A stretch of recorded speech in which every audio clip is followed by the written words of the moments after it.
गिशाचा कपडा घातला, तिला एवढं ब्युटिफुल दिसतो, मस्त तिचे शेंड्या दाखवते. दोघी आम्ही दोघी, पण ही थोडीशी छोटी आहे.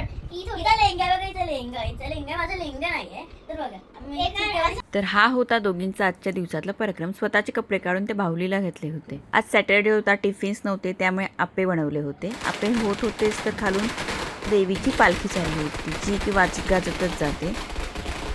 नाश्ता पण करायचा होता आणि पालखी पण बघायची होती, त्यामुळे मग दोघींनी खिडकीत बसूनच नाश्ता केला.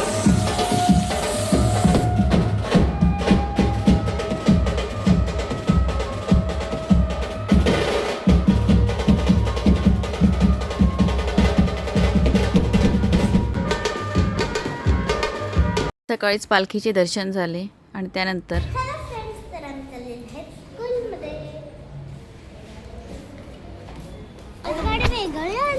आज गाडी वेगळी आली.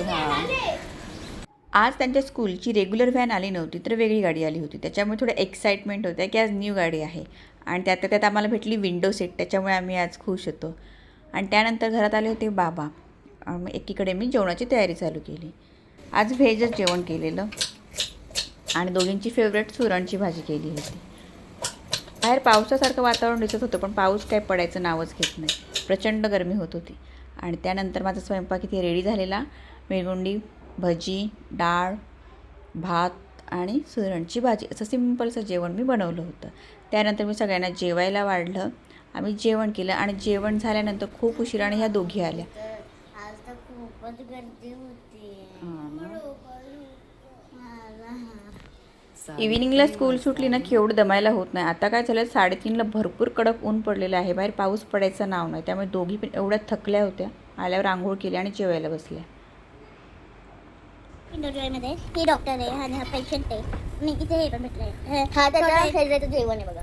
तर जेवण तर हे टिश्यू आहे आणि हे बांधायचे आणि टेम्परेचर असे लावायचे बघा, ते येते. माझं डॉक्टर किट आहे. आता त्याला ते जेवण. आम्हाला सुकी मच्छी जास्त लागते. आधी आणलेली मी क्लीन करून वगैरे ठेवलेली, पण ती कमी पडेल असं वाटायला लागलं. मग पाऊस पडायच्या आत म्हटलं चला थोडे अजून आणूयात.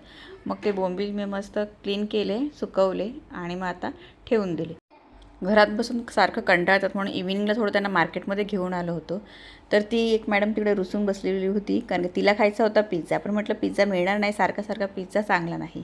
आणि हिला हवी होती पाणीपुरी. म्हटलं तर पाणीपुरी. हे दोघं तिला चिडवत होते आणि ते तिकडे रुसून बसली होती की जसं काय मला काहीच झालं नाही. पण तिने पाणीपुरी एकही खाल्ले नाही. आणि मग रात्रीचा मेनू होता सिम्पलचा भाजी आणि भाकरी. तर भेटूया नेक्स्ट ब्लॉगमध्ये. तोपर्यंत bye and please subscribe to our channel.